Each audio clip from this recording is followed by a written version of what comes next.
Okay. Wow. This is the 40 Acres postgame show. I am Matthew Miller. I really appreciate you guys joining me. Sorry I'm a little bit late. Please hit that like button. Please subscribe. And if you're new to the channel, I'm part of the Mark Rogers TV, the voice of college football family. He does post-game shows, and he does a live show every week at 8 p.m. Eastern Time on his main channel. Just go up to the YouTube search bar, type in Mark Rogers TV. It should pop right up. Subscribe to him, like him. And he's got a bunch of other team channels over there. Go over to channels, scroll down, like, subscribe to all those channels, or find your favorite one, like and subscribe to that one at least. Let's jump into this game. Baylor wins 31, Texas 24. At this point, I feel like we're just living in a simulation of deja vu. This is the same thing over and over again. It is constantly shooting yourself in the foot for no reason. It's constantly can't get out of your own way, and it's constantly blowing leads. This is basically like, I don't know if anyone's ever seen the movie Groundhog Day or ever seen the movie The Edge of Tomorrow. You're just repeating the day over and over and over again. And for us, it's not the day. For us, it's the game. And it's the same game. You come out in the first half, you get a lead, you blow the lead in the second half. And it's usually, to be honest with you, the last couple of weeks, I'd say it's on the offense. What did we score last week versus Oklahoma State? We scored one touchdown in the second half. What did we score this week versus Baylor? One touchdown in the second half. We scored 10 points overall. We can't do that versus good quality football teams, and that's where we're playing. This is a good quality football team. I didn't give Oklahoma State enough credit last week. I said they were. I said they were not a great team, and they're not a great team, but they are a really solid, good football team. And they're the type of team where if you make mistakes, they can capitalize off them. There are tiers to this. Great football teams capitalize off every mistake. They score points basically off every mistake you make, whether that's a touchdown or a field goal. Most of the time, a touchdown.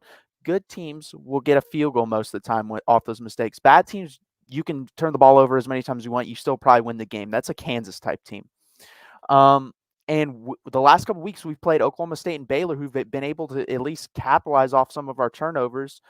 And it's just the same thing, man. Like Joshua Moore, how many times in a row do we have to watch this man drop passes? I'm not even going to call him Joshua anymore. His name is Josh Moore. I know he wants to be called Joshua.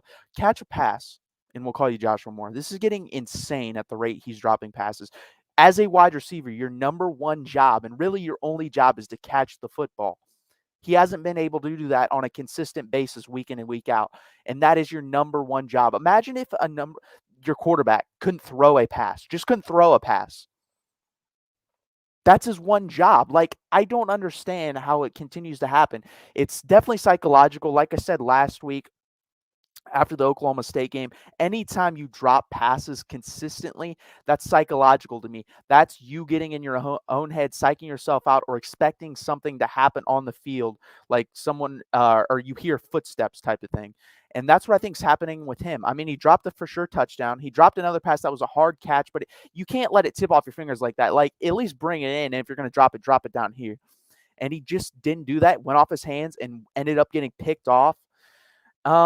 Then he fumbled. I mean, my God, man. And that was, to me, there were two like big moments in the game that turned this game around. One of them was him fumbling the ball. We were moving the ball pretty well. I thought we were going to go down there and score a touchdown or a field goal, at least a field goal. And we weren't able to because he fumbled. The other one was when we scored a touchdown coming out of halftime. We didn't get a stop on defense. You gotta get it was, I believe they went for it on fourth down and got it. It was a 4th and 6, and they got it. And that was a really good call by Dave Aranda, because I believe if they kick a field goal there, we go down there, and even if we kick a field goal, that's an 11-point game. I don't think Baylor and that type of offense is going to come back from that, but maybe not. Who knows? It's hard to tell versus this Texas team. It really is. I don't know who they are. Well, I know who they are week in and week out, and it's really frustrating. This is actually more frustrating to me than Charlie Strong, because once you got past the first year of Charlie Strong, you knew who he was. And basically, this team was going to get outcoached week in and week out, and they weren't going to be that good. So you didn't expect much. So you didn't get like upset. Tom Herman was, after the first year or two, you kind of got used to, he was going to, like, you could point to the games he was going to lose, because he was pretty predictable in that case. There was maybe one game a year where you'd be like, oh, I'm surprised they won or lost that game. The rest of the time you knew if they were going to win or lose, and there was nothing really to get upset about because you knew the result. This team's totally like different. Like, you watch them and you're so excited because you see the capability. They show it. And then something happens. I don't know. Like I said, I talked with Mark this week. Maybe psychologically, they brought in psychologists to talk to the team. Something psychologically just happens and they just collapse in the second half. And it's getting tiresome and it's getting annoying. And I don't even like watching the games anymore. Like, it's the same old shit, to be honest with you. And I'm just sick and tired of it. I'm glad basketball's starting soon. I'm gonna phase this team out. I'm gonna watch partially because I have to. I'm gonna be honest. If I wasn't doing this post game show, I probably wouldn't watch that much. They're so predictable. Like, everyone knows here who's probably watching this knows who Texas Football Talk is. I was in their chat talking about, like, this is just wash, rinse, repeat. You know what was going to happen. I called the loss late in the second half late in the second quarter when Joshua Moore fumbled. Like, it was just so predictable at that point because we shoot ourselves in the foot. We can't get out of our own way. And guess what? Good teams take advantage of that. And Baylor's a good team, and that's what happened. I'm going to get to your comments now. This is just, like, insane at this point, what's happening. Texas T-Sip Central. Haha, Texas sucks. Like I said, firing Herman was stupid. Okay. Maybe it was, but you can't judge him off the first year. Tom Herman went 7-6 the first year. The funny thing is, I think Sark's probably going to go 7-6. I think this is a 6-6 team who wins the bowl game. We'll beat Kansas. That'll be 5 wins. We'll find another win in there. I think we'll probably beat Kansas State. Hell, dude, this team is actually. It would not shock me if they beat Iowa State next week. Do I think we will? No. But it wouldn't shock me because we've been in every game we played other than Arkansas. And we've been in the lead in every game we played other than Arkansas. Jeremiah, thanks for joining us again. Sark is stuck with some crappy players who can't block a screen in case he just walks like he doesn't care. I actually thought Casey played his best game of the season today other than Oklahoma. He played pretty well. He shouldn't have had the interception. The interception's not on him. That's on Joshua Moore. He hit the only throw he truly missed, in my opinion, was the Xavier Worthy one. And that was just obviously Greg McElroy pointed out really bad footwork. You can't have both feet up in the air while throwing a 45-yard pass. That's just terrible footwork. But other than that, I thought he played pretty well. Bijan was bottled up today. He was held under, I believe, 50 yards. I think he only had 43 yards. We need to get him in the pass game more. If people are going to bottle him up running, throw him the ball.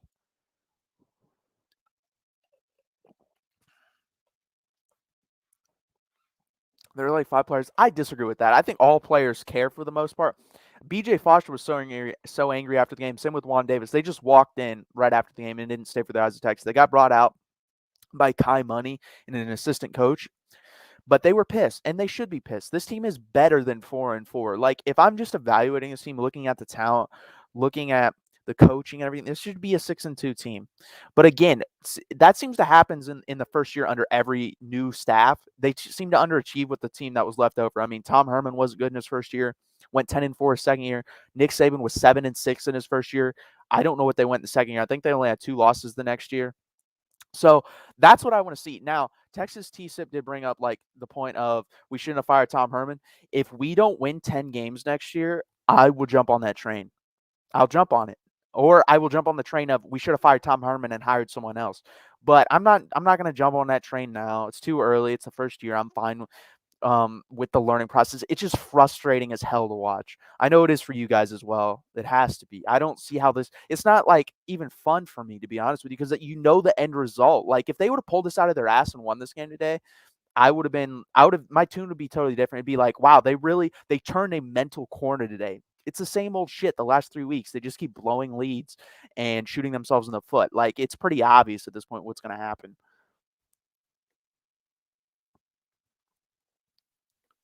Casey is 508 games. Why not put Hudson and just see what he can do? Casey's wide receivers dropped too many passes. Yeah, that was the biggest issue, was drop passes. Joshua Moore again. He's the key culprit. And shout out to Marcus Washington, best game as a Texas Longhorn, had over 70 yards receiving. I believe he tripled his season average in today's game just alone.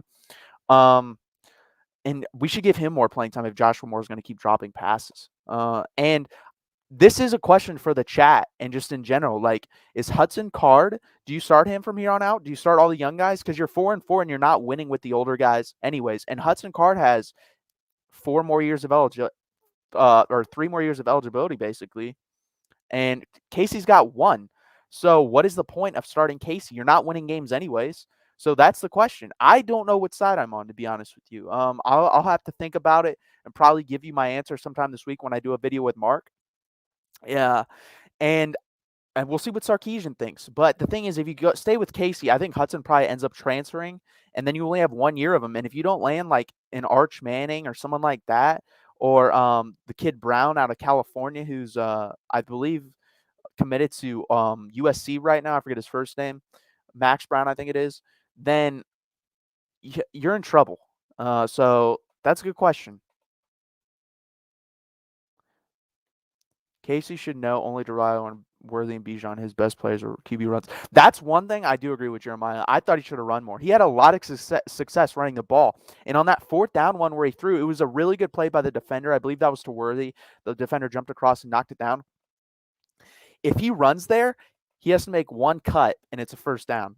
He needs I really think they're telling him not to run that much, and it really disappoints me because you're taking away one of his biggest tools in his toolbox, and it's something this offense really needs at the moment to score and move the ball, in my opinion.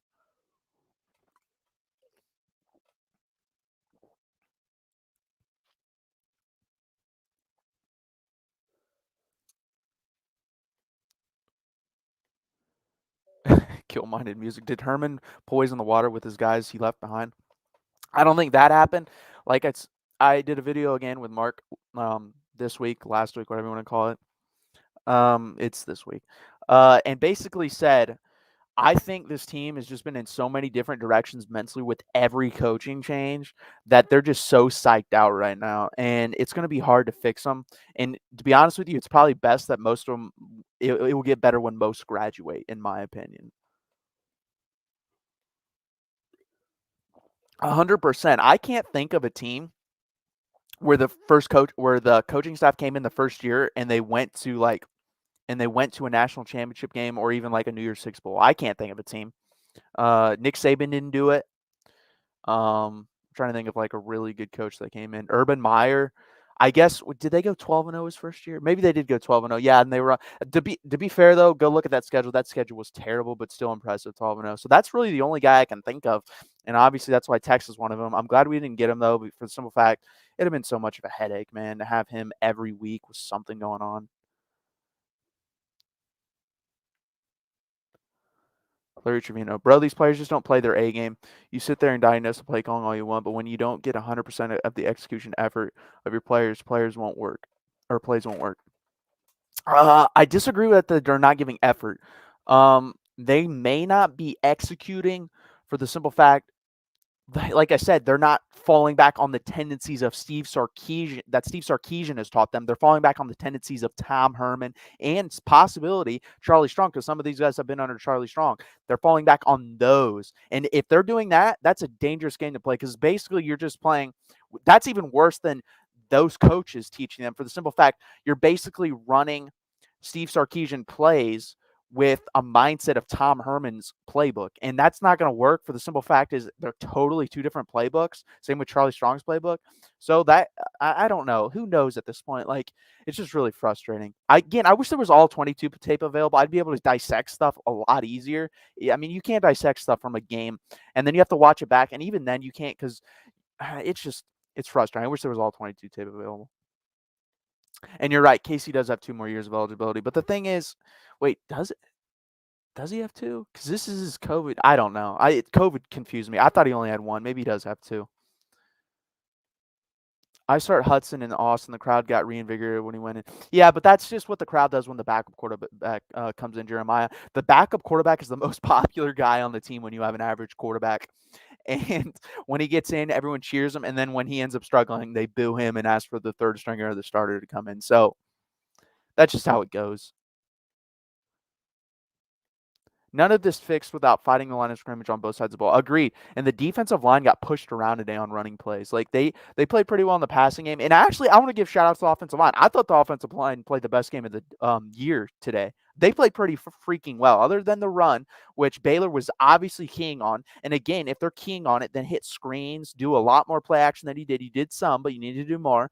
And then run Casey Thompson on. Like, why don't we run RPOs more? Why don't we run read options? If they're keying on Bijan, let them all crash down, and then Casey keeps it and runs. That makes no sense to me. None whatsoever.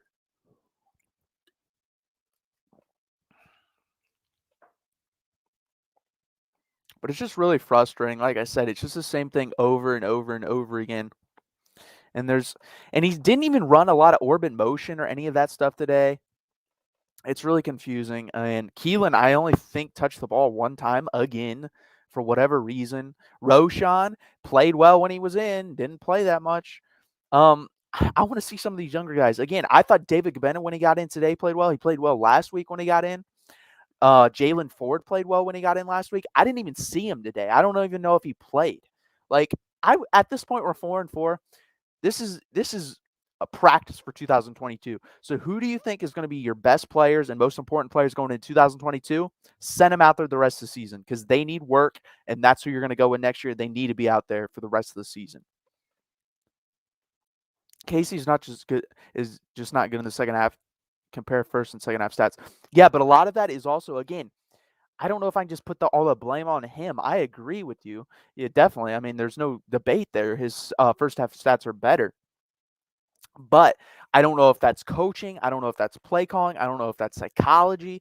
I don't know what it is. I would love, like, if we could get some truth serum in these guys and ask them what is going on, because something is clearly different between the first and second half. There's no debate about that. Like, if you took Texas's first halves and cloned them and just flipped it to where that was the exact same half they'd play in the second half, Texas would be we're 4-4. We'd be 7-1 right now. The only game that wouldn't have changed anything is the Arkansas game. So yeah, I don't know.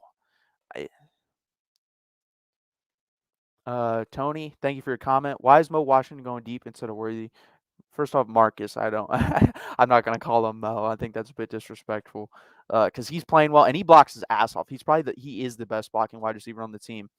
Um, I don't know because that's not his strength. He's more of a ball possession guy. He's more of the guy that we should be running the plays that we run with Josh Moore runs with him, like the little slants and digs and stuff. Oh, by the way, Baylor, that's all they ran passing. They ran curls, they ran digs, and they ran outs the whole freaking game. And Darian Dunn was like the only one with the balls to sit on those routes. Like, no one else was willing to be like, oh, well, they're just running this the whole game. Why don't I just back pedal, and then when I see the quarterback set his feet, just explode, because you know what they're going to run. I don't think they ran a go ball the whole freaking day.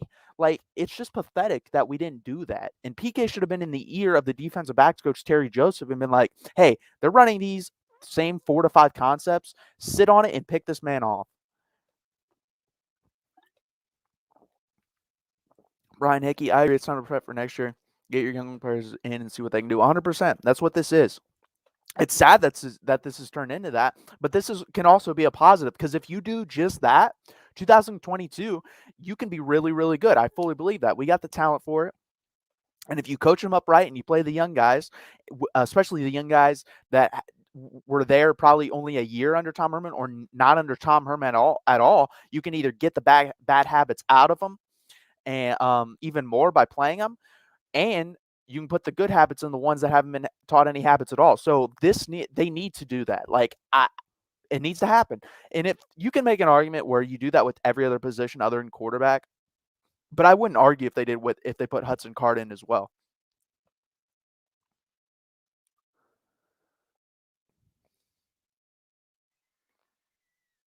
KP. This team is literally just a handful of players on offense and defense, and literally dead away. Josh Moore drop 5 pass. Handful. Let's see. Well, who's your handful on offense? I think there's only. I'm going to give Marcus Washington credit and say I would put him in that category. But Bijan, Xavier Worthy, Marcus Washington. Who else? If you want to throw Casey in there, okay, 4. That's 4. That's not even a handful. On defense, I actually think we have a little bit more talent. BJ Foster played pretty well today. DeMarvion Overshawn always plays pretty well. I think Josh Thompson's good. Maybe we don't. Byron Murphy I like too, but he doesn't play enough. I like Jalen Ford and David Gabenda, but they don't play either. So I don't know. Yeah, see, but that's totally different. What Matt Wells was in his 4th year? That's totally different. And go look at Matt Wells' record before Jordan Love and after Jordan Love. I mean, there's a correlation there between he wasn't a very good coach. He was a good coach who got a great player, which made him seem like a great coach. I think Sark's definitely a better coach than Matt Wells. I mean, and go look at who they played. You got to. There's so many different factors that go into that. And I think they have a chance of going to get someone who's a fantastic coach if they're willing to cross a moral threshold. If they're willing to get a Hugh Freeze or they're willing to get an Art Briles, those guys are fantastic coaches. They're just shit human beings. So if they're willing to cross that moral threshold, then you've got yourself a guy who's way better than Matt Wells. And my opinion is, if you're going to fire Matt Wells at 5-3 at a place like Texas Tech, then you need to cross that moral threshold, in my opinion, because you're not really going to get any better. And CE, I saw what you commented. You're 100% right. Sark's coaching record, but the thing is what I'm saying is, this is his first year. If this is going on in his fourth year, 100%, I don't think we'd fire him in the middle of the season, but we would fire him. This is his first year, man. Like Matt Wells, this is his fourth year. I think the most wins he's ever had is 6. I want to say maybe 7. But at a place like Texas Tech, the standard should be 7 to 8 wins a year. I don't think you really should expect anything more than that. Tony Dungaloo. And who is our leader? 100%. We don't have one. I would say DeMarvion Overshawn is on defense, but we don't have an offensive leader. Neither of our quarterbacks are vocal. And I think that's dumb. Eli Manning wasn't a vocal leader and he won 2 Super Bowls. You don't have to be a vocal leader. But you, as a quarterback, but you do have to have someone take that place on offense. And there really is no one. Bijan's not that type of guy. Xavier Worthy's too young, and I don't think he's that type of guy anyways. I think Joshua Moore could be that type of guy with the life experience he's gone through and the hardships he's gone through, but he's not a good enough player.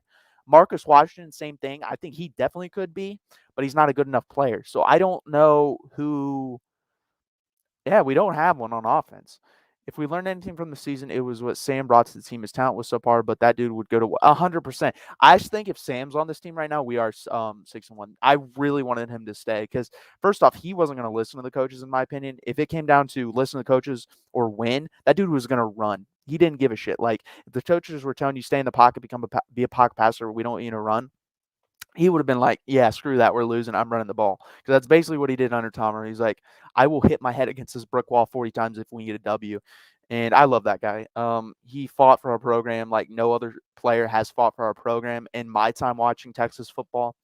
So I that's why I hated how everyone in our fan base was kind of turning on him and how the media in general was turning on him.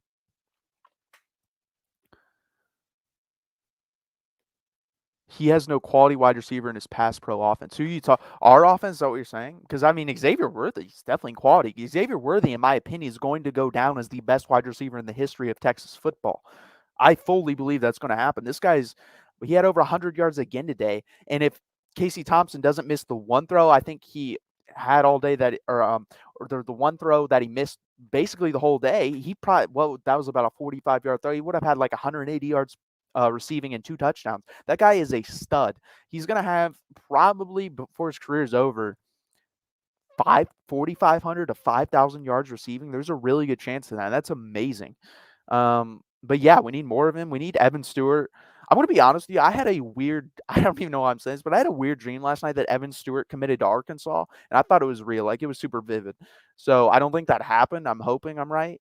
I didn't actually look it up when I woke up, but it was vivid. Like, I saw newspaper clippings, online clippings. It was weird.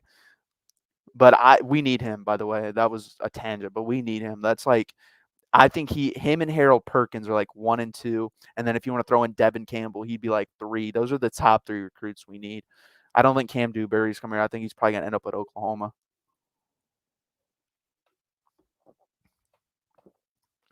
No problem, Jeremiah. Except Worthy. Yeah. I kind of figured. I was going to say, if you don't think Worthy's quality, then we're never going to get a quality wide receiver. If Xavier Worthy is not a quality wide receiver, Texas football has never had and will never have a quality wide receiver.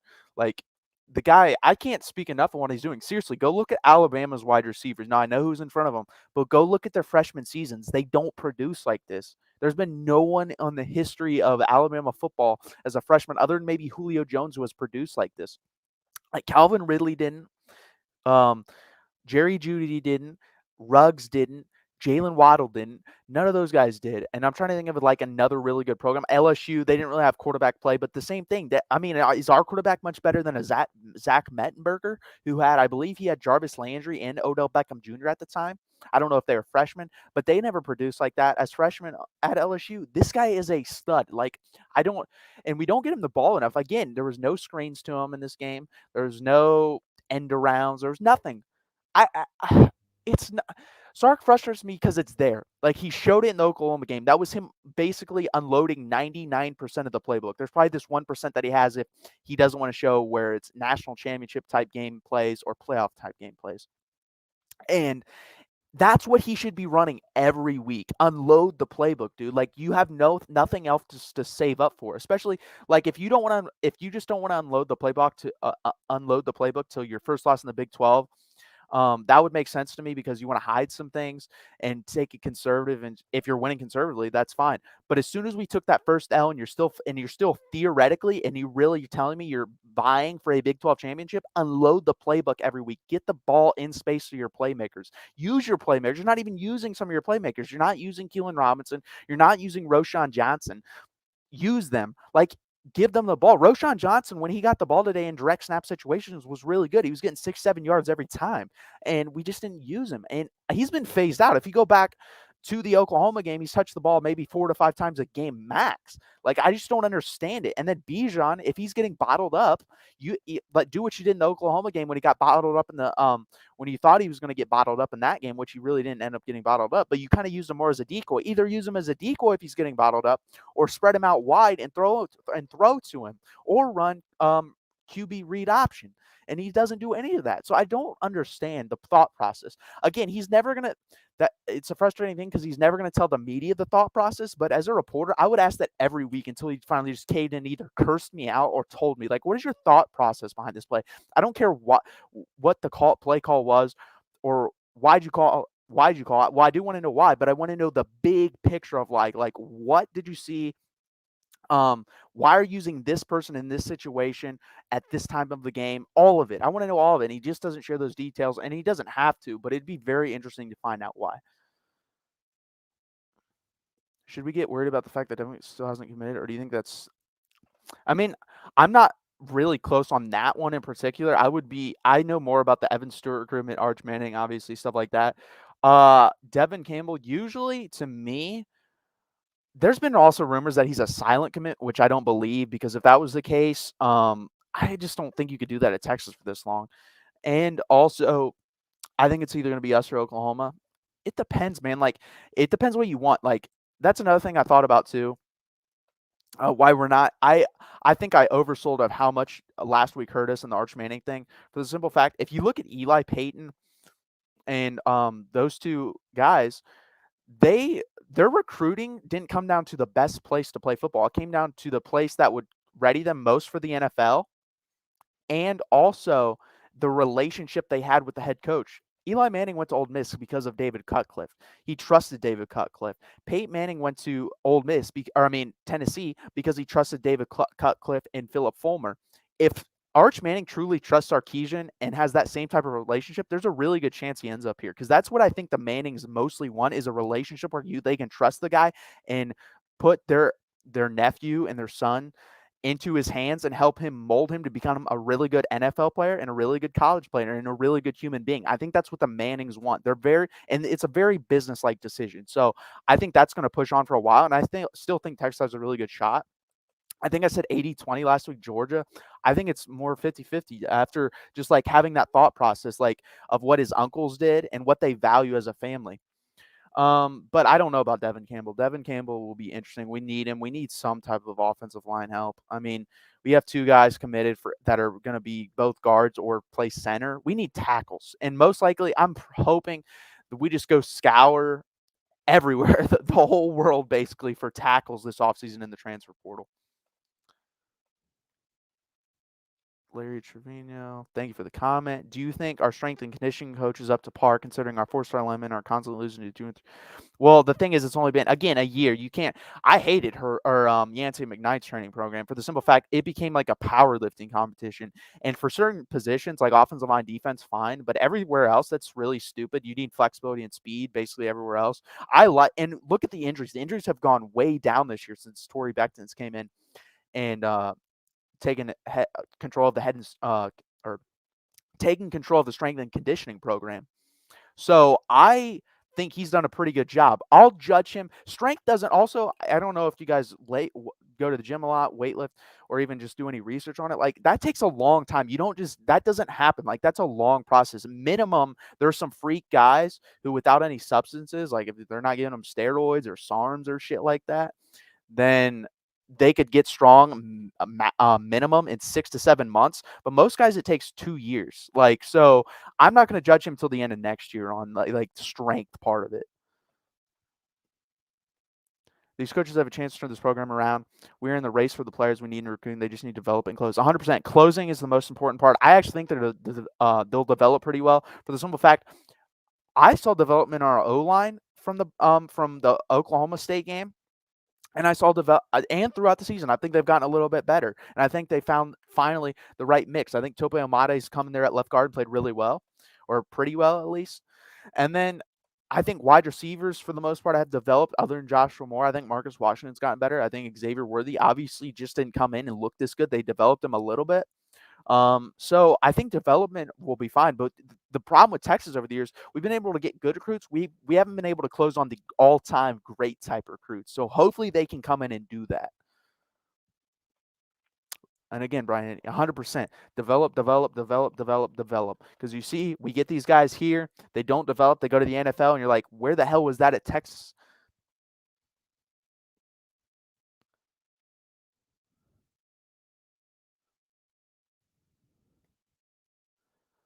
Honestly, Casey only made like 2 to 3 mistakes, 100%, and that's not him not running for the first down, but instead he threw it to the receivers who dropped the ball. Yeah, 100%. He should have run a little bit more, and he had the one bad overthrow to Xavier Worthy. Other than that, again, he played a good game. That's why if he would have played bad today, there'd have been no question. This is a lost season. He played bad basically 2 weeks in a row, put in Hudson Card. He played well today. He's really only played one bad game. And Hudson was terrible in that Arkansas game. But the thing is, if we're going to continue to lose, I'd rather lose with the guy that I think is the future of the program. The two most important people in the locker room right now are Banks and Flood. Banks needs to be a closer, and Flood needs to develop. Yeah, I would agree with those two, and I also think I think PK is really, really, really important because we need to get our defense right. They played better the last 2 weeks, but we need this to be at least an average type defense, and they're not right now. I think they're ranked in the hundreds, so that's not good. I think he's in the top 3, but I agree. Banks and Flood are very important. Banks is definitely our ace recruiter, ace in the hole. We need to use him to close, and then hopefully Sark can come in too and help close on recruits as well. Cedric McLean, fire coaches, wake up stupid people. It's a loss. We will see 2 years, bro. So you're saying after next season, said that we'll that's when you'll tell. And if you're saying that, I 100% agree. It takes more than 1 year. Again, that's actually, I kind of brought up the point about weightlifting. Go into the gym for a year and work out. Like you're gonna see results definitely, but you're not gonna see these like game changing type results that you see online. By the way, if you see that online, it's steroids. But from what you will see results, but it takes a while. Like nothing, I can't think of really anything in life that's a lot of work that's just instantaneous, that happens overnight. Getting rich doesn't happen overnight unless you hit the lottery or are born into it. Getting healthy doesn't happen overnight. Changing your eating habits or sleeping habits doesn't happen overnight. Like it's a process, man. It takes a while. So it's the same with winning football games and teaching football. It's going to take a while. It's going to suck. It's going to hurt. It's going to be different, but you got to go through it and you got to do it. Larry. Yeah, well, there's a lot of veteran linemen on both lines. There's not looking good to me anyways.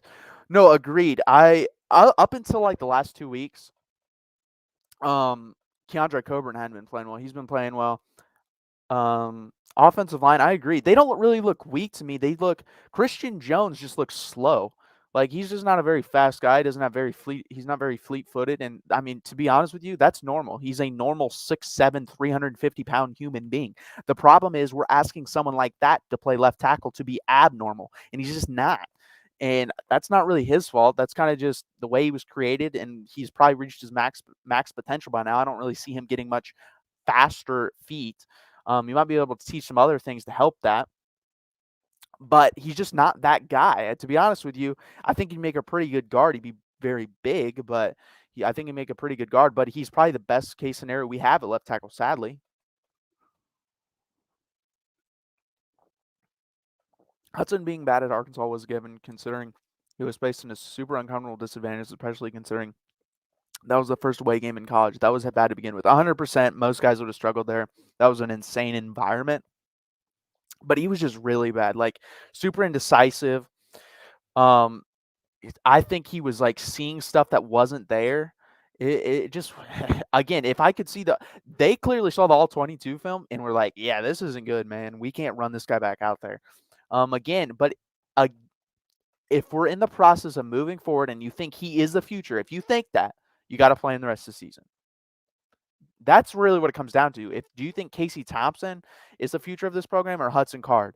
And in your heart, Sark, trust what you believe and put that guy out there the rest of the year. One of the other one's going to transfer, and you got to live with that. I understand the card talk, but I thought yeah, 100%. I'm not saying Casey played well. I thought he played his second best game of the year. But again, this isn't about today. Like, this isn't a micro picture. We're looking at the macro here. We're looking at everything. We're taking everything into account. Who do you think is going to be the quarterback going forward? You have to trust in your gut who it's going to be, make the decision. And I'm going forward, I mean, into next year, and go with that guy. And the other guy's going to transfer. That's what's going to happen. Card had 2 weeks of starting practice. Casey had that is true too. Card didn't come on until late. It was a little bit more than 2 weeks, but yeah, it was like a month basically of him running with the ones. So yeah, that is true. That's a good point. And yeah, he made that decision late. So it's just hard, man. That's why I think we get hung up on the quarterback stuff. Do we really think if Hudson's playing, like, we're winning these games? I don't. Like, we're really just putting him in there to develop. So in the end, for this season, it's not going to matter. Going forward, it's going to mean a lot. So again, trust your gut. He's got to do that. This is going to be his first true big coaching test. This is realistically, this is like at the end of Steve Sarkisian's tenure, whether that's after year 3 or after year 15, after he's won a couple national championships, whatever it is, you're going to be able to draw a line to this moment right now, whether he chooses Hudson Card or Casey Thompson the rest of the year, and which way the program went. Like, that's how big of a decision this is in my eyes. So you can't take it lightly. If you need a couple weeks, just throw Casey out there again and then think about it. But you got to make it. Iowa State's got to be the last game you can have. You can have this question in your mind going forward. After that game, you have to choose one of the two, in my opinion. So, also for the defensive recruiting, Choate is going to be critical since he is, and I think he's a pretty good linebackers coach. He's not working with much there, to be honest with you, other than DeMarvion Overshone. They're not great right now. Jalen Ford and David Gabenda have a chance to be great. Luke Brockmeyer, no offense, he just doesn't have the athletic makeup to be great. He's hit his max potential, which is, I really respect people like that because he's hit his ceiling. Not many people in life hit their ceiling in what they're trying to pursue. He's done that. He's worked his ass off to get where he's at, so I really respect him. But he's just not he shouldn't be a starting linebacker at the University of Texas. I'm disappointed Caratism and Brenner. I believe he's going to be good. I did too. He was terrible in that Oklahoma game, and he was not good. I don't know if he played much in the Oklahoma State game, but he was god awful. He was a turnstile in the freaking Oklahoma game. Nick Bonito destroyed that man. Like, he didn't even touch him. It was bad. Also remember, Baylor definitely feels their pain considering they were in much worse position last year with Dave Aranda's debut season. 100%. That's a good point. COVID did have a big impact on that. And that's what I'm saying. Like, if you look at Tom Herman's first year too, it was a lot of close game losses. I mean, the USC game comes to mind right off the bat. That's the difference between year 1 and year 2. If your coach is at least competent, like a good average coach. is those close losses will turn into close wins, and then the games you win by 10 points will turn into like 21-point blowouts. Like that's what we want to see the next step to be. And then the next step after that is turning those close wins into blowouts or pretty big wins, and the pretty big wins into blowouts, and the blowouts into just insane blowouts like by 40 plus points. So that's what you want to see like over from 1 year to, or from year 1 to year 2, and then year 2 to year 3. Hopefully we see that. If we don't, then we're definitely going to be probably looking for a coach after year 2 and then firing him after year 3.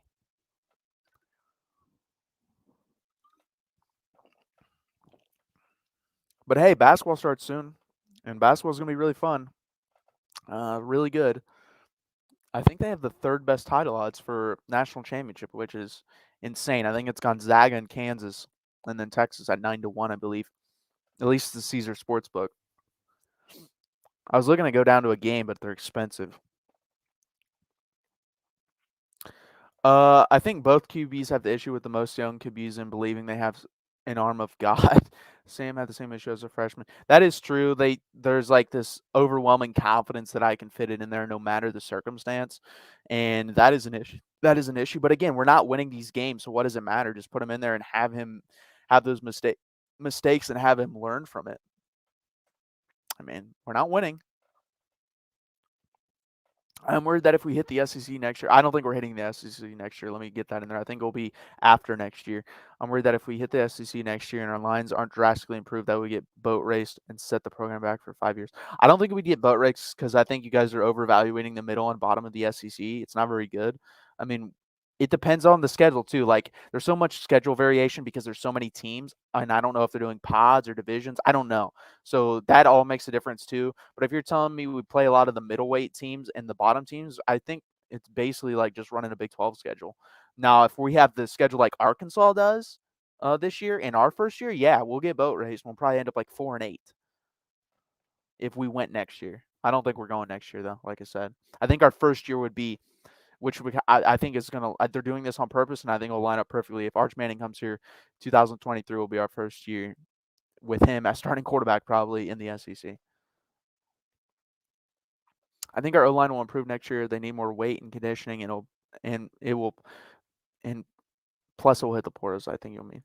Plus we'll hit the portal. Yeah, we will. We have to hit the portal for tackles. We don't have tackles. Our tackles are not good. I think the interior is good enough to win with. I think Majors and Angulau are good. I think Tope Amade won't be here next year. I don't think. I don't know how he could come back. I don't think Denzel Ogvar will be either. I don't know how the thing works with his injury. So we need to guard someone. Probably Hayden Conner will probably play there. So I feel good about those guys. But Christian Jones and then Derek Kirsten won't be here. He plays a decent right tackle, so we will miss him. But we're going to need right tackle and left tackle again. SEC hella top heavy, bottom half of the SEC worse than most. I agree with that. SEC, the top of the SEC has always been really good. And the thing is, the SEC, we're gonna have issues, or I mean, like I said, as long as we don't get like an Arkansas type schedule where you're playing back to back. I think they played Georgia, Auburn, Ole Miss, and Alabama. I don't know in whatever order. If we get that, we're probably a 4-8 type team in the SEC if we went next year. Whereas like if we got like a regular SEC schedule, we're probably going to be what we were this year in the Big 12, 6-6 or 7-5. So not much difference. Also, do you think there's hope with Malik Murphy as he will be Sark's first quarterback that only he has influence on? I do. Go watch Malik Murphy. I think that's why I'm not. If we don't get Arch Manning, all is not lost, and we don't get some of these other guys, all is not like Malik Murphy has some insane talent, like Jamarcus Russell type skill talent, and he's got a better head on his shoulders from what I've seen and what I've heard him say. I think he had the longest throw at I forget the competition he was at, but he threw it 78 yards, and he's a freaking junior in high school. That's insanity. 78 yards, and the team he's playing with is terrible. Like if you go watch him, they drop a bunch of passes. He gets sacked or he gets hit a lot, sacked a bunch too. Like he's not playing on a really good high school team, but that guy's got a lot of talent. Like Sark sees everything he wants, all the qualities in a really good prototypical NFL quarterback. but he doesn't see but he's smart enough to see like the team around him isn't very good, and he can surround him with better talent here at Texas, and then mold him into, and hopefully mold his brain into a NFL and really good college quarterback. And he's definitely got the capability, man. He is fun to watch. He's got a strong cannon of an arm, cannon. I forget what program he plays out there in California. I wonder if he was ever thinking about transferring to a Texas school for his last year or just sitting out. I prefer he didn't sit out and just transfer to a Texas school.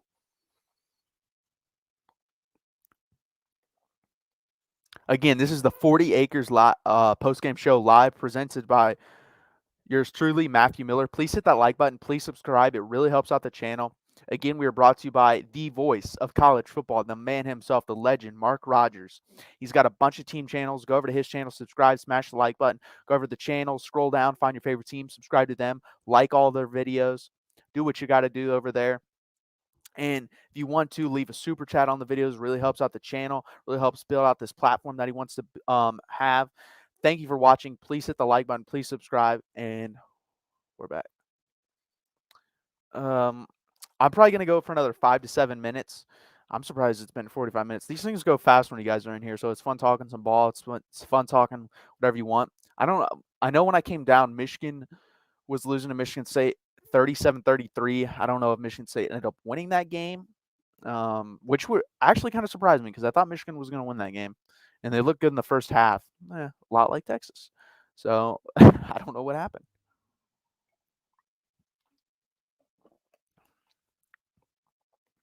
Brian, that's the problem. If you look at the offensive tackle targets, like at Kelvin Banks, I forget the other guy's name. He escapes me right now, but he's at Oregon. Like those guys are all like locked in, and Kelvin Banks isn't coming here. Like Kelvin Banks probably got some serious Nike money to go to Oregon, and he's not going to give that up to come to Texas. He's just not. He probably got. I know Kayvon Thibodeau got like $100,000 for some BS. Like it was like basically they had to say he was doing this, but he's not doing that. And they just gave him $100,000. Kelvin Banks probably got something close to that, probably like $50,000 to do some like signings, some BS signings that he will end up never doing, or it will do, and it'll be like 5 signatures. I forget the other one, but he's locked in too. Like that's the thing. This tackle class, there was like 4 or 5 really good ones, but they're all locked into other programs. I mean, there is I guess the Brockmeyers could come back from Alabama if they sat out and transferred. That'd be nice. I doubt that would happen. That'd be amazing though, because we really need it. I hope Tex. Okay, are you an actual Tex fan or just a troll? He's definitely a troll. Next year in the statement is the same year. We are all thinking 8-4, and we drank the Kool-Aid. Yeah, I thought we were 8-4 this year. That's what I thought. We were not winning out. If we win out, I don't know what I do if we win out. We're not going to, but that'd be insane if we did. It's not going to happen, and it's fine that it's not going to happen. But we have to get bowl eligible. I mean, you're guaranteed to win with Kansas. That's 5. You have to win one other game. If we can't win one other game, that's when I'll start doubting his stat. But Tom Herman went 6-6 his first year, went 10-4 his second. The problem is he never built off of that. That's what I need to see. If Steve Sarkisian just repeats what Tom Herman did his first 2 years and builds off it and develops, then we're on the right track, to be honest with you. Jay the Axis. Yeah, who did Oregon lose in the portal? I didn't hear about that. I don't understand why we haven't leveraged NIL better. That should be 100%. We have a bigger endowment than every school other than Yale. I think Yale has the biggest endowment in the country, and we have the second most, and we're not using it. We're not using our boosters. Like, dude, just have some guy shoot some used car commercial or something. I don't care. Just give them money. Like, we're Texas. Throw our weight around. Throw our money around. We have stupid money. Spend it stupidly. And another possibility I just thought of this, Quinn Ewers could be transferring. There's been a lot of smoke around there. That'd be funny. He dipped out of Texas just to go get $3 million and then transfer back. He's gonna go somewhere probably down south. I'm not guaranteeing us, by the way. I think there's a possibility, but I don't think it's high, but it'll probably be somewhere down south. Because I hear he's homesick, and because to be honest with you, I really do believe he only dipped out of high school because of NIL money. And I'm not delusional. I'm not putting that comment on the screen, but literally you can look up Ohio State message boards. He didn't travel with the team to what was the last game they played? Indiana, and there's been smoke around this like the last couple weeks. I'm not saying he's coming here. You never heard me say that. I said there's a chance. If I had to put a percentage on it, it's like 10%. But I think there's a really good chance he transfers. For the simple fact too, CJ Stroud's pretty freaking good, and he's not beating him out next year, and he's not going to beat him out the year after that. So he's going to be sitting for 3 years, making $1 million a year. That's not going to happen. So my money on it is he transfers. I don't think he's coming here. I could see Clemson. That'd make a hell of a lot of sense. I mean, DJ's not very good, and the other guy that I can't pronounce because they only apparently play guys with stupid last names to play for him at quarterback, isn't very good.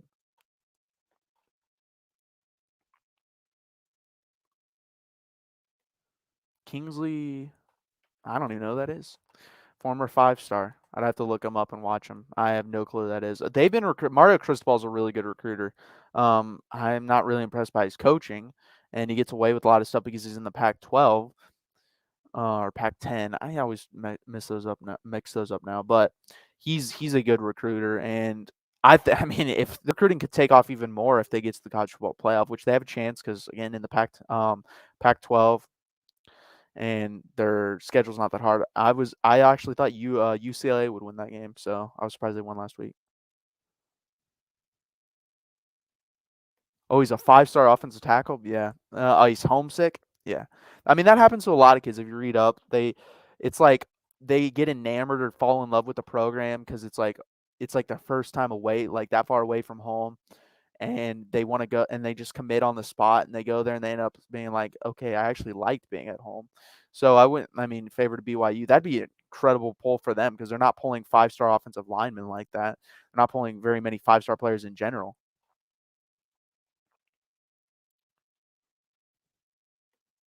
But you could sell that awesome. Yeah, 100%. Like it's one of the only places to have a direct flight. So that would be, I mean, you could sell it. It'd be awesome if we could get him. I would rather have someone who's played a year or two, though.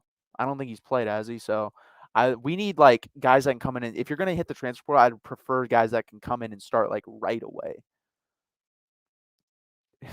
He is at USC still.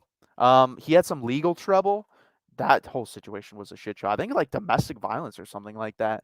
And he hasn't played this year. He on top of I think he's hurt as well. That talk about a guy pissing his life away. My God, that's some Eric Gilbert type stuff with Georgia when he was at LSU, Georgia, LSU. I don't even like the guy. He probably doesn't even know where he's at. Like he's all over the place. But it's like, dude, like you have so much talent, and you're just doing this to yourself. I don't understand it, but hey, I actually agree with you, Jeremiah. I don't think Oregon's that good. I think if they got in the college football playoff, they get embarrassed. I think Ohio State's a better team than them currently right now. Even though, and I actually think Ohio State would probably end up getting in with because of their schedule's so much better in Oregon, and Oregon really would only have the head-to-head. And we know what the committee does; they like the bigger brand names, and Ohio State's a bigger brand name than Oregon. Why did Jake Smith leave? I don't know his particular reason for leaving, but he's hurt, so he's out for the year for USC. Basically, USC is Texas West. They have a bunch of our players. Keontae Ingram's playing really well. Malcolm Epps has been just like he was here. And then let's see who they got. If you consider Brew McCoy, Jake Smith's out for the year. I mean, and then they had Todd Orlando. Touch of gray. I'm a big time Texas fan, but a win against KU is not a guarantee. It will be a miracle. Okay. I don't. I mean, maybe I'm just wrong. Drop it in the chat. Like, what is the percent chance we lose to Kansas? I'm putting it at 1. Like, they're not good. Like, Oklahoma played a terrible game and still beat them by 2 scores. Terrible. Like, go watch the game. They were god awful. They didn't even score in the first half.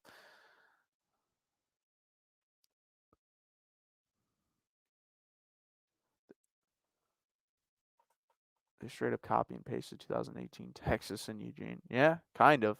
They played better defense than us though that year. The year before Texas was better defensively in 2017, but 2018 we were okay defensively. In big games we were really good. But yeah, their defense is better. And that's without Justin Flo. If they had Justin Flo, they'd be really good on defense. I mean, Kayvon Thibodeau is a beast. He'll be one of the top 2 picks.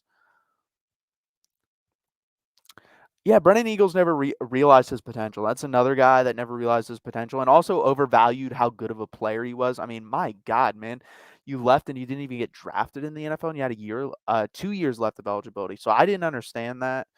Um, more power to him. I don't think he's playing anywhere right now. So fans forget head-to-head only matters if they think teams exactly. The committee said this over and over. Basically, if it's a tiebreaker, they go with head-to-head, which I think is stupid. What is the point of Oregon getting on a flight and flying 3,000 miles to Columbus, Ohio, basically 3,000 miles to play the game, beat them, and then not get rewarded? I think that's really stupid. But that's just how it works because this committee's dumb. And by the way, can we stop calling it a Mark said this too, I think. Stop calling it a playoff. It's not a playoff. It's an invitational. Playoffs have like automatic qualifiers and bids. This doesn't. If you win your conference, you may not even get in.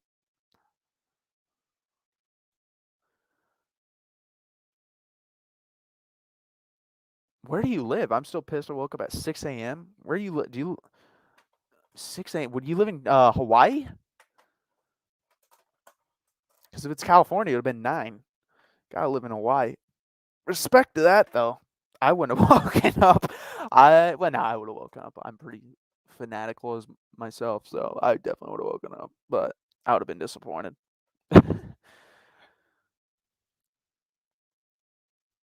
Yeah, I mentioned him, CJ. I mentioned Jake Smith. He's hurt at USC. That guy's really good. That guy's he would have been like the perfect slot receiver at Texas, but again, uh, couldn't couldn't stay healthy. Oh, okay, that makes sense. In Austin, okay. Yeah, 100%. Brennan Thompson helps. Imagine Brennan Thompson and Evan Stewart with Xavier Worthy. That's pretty freaking good. And then Jordan Whittington as well, if he can stay healthy. Like, you do need those are all like speedster burner type guys. Evan Stewart's better, more of a polished route runner. He is a really good wide receiver, but he does fit the mold more of a burner. But we need some guys that are just like third down, I can go to you, Jordan Whittington type guys. So hopefully he can come back healthy. Do not play him the rest of this year. This is a lost year. If you want to play him in the bowl game, fine, because that'd probably be like 12 weeks. But Tony Romo, I mean, a lot of you guys are probably Cowboys fans. Well, I'm not. But Tony Romo, I mean, the same thing. Tony Romo came back too early, cracked his clavicle again. So don't push him out there for him to get hurt again, for God's sakes. Alabama always gets a break because they're Alabama and because they've established the reputation. Texas would get the same type of break. All the big names get it. If you establish the reputation that you consistently win, you're allowed to basically trip up one time versus basically anybody and say, oh, it was a fluke. And they just rank them where they want to rank them. It's all about the reputation, the name, everything. It all plays a factor.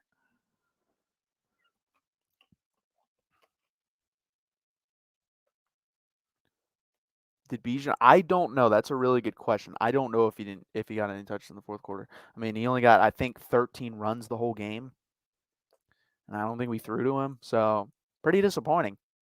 That's some Tom Herman stuff.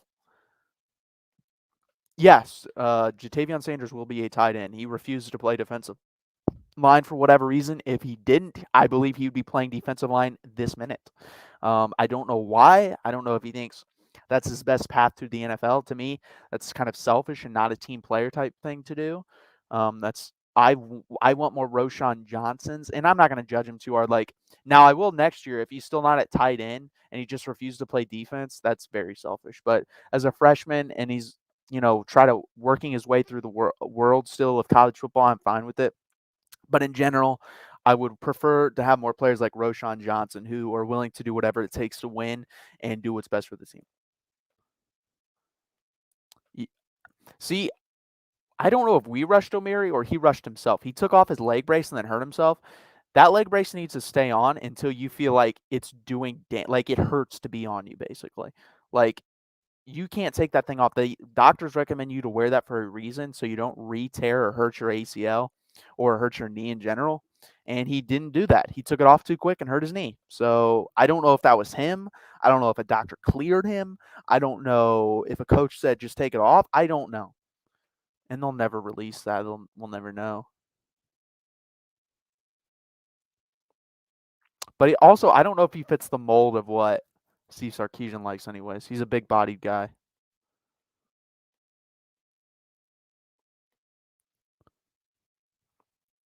Okay, guys, before I leave, can you please hit that like button? Please subscribe down below. It's really been awesome talking to you guys. I really appreciate you guys jumping in, keeping the conversation flowing and going. It's been really awesome. Throw them horns up. Keep them up always. Know it's frustrating, but hook them.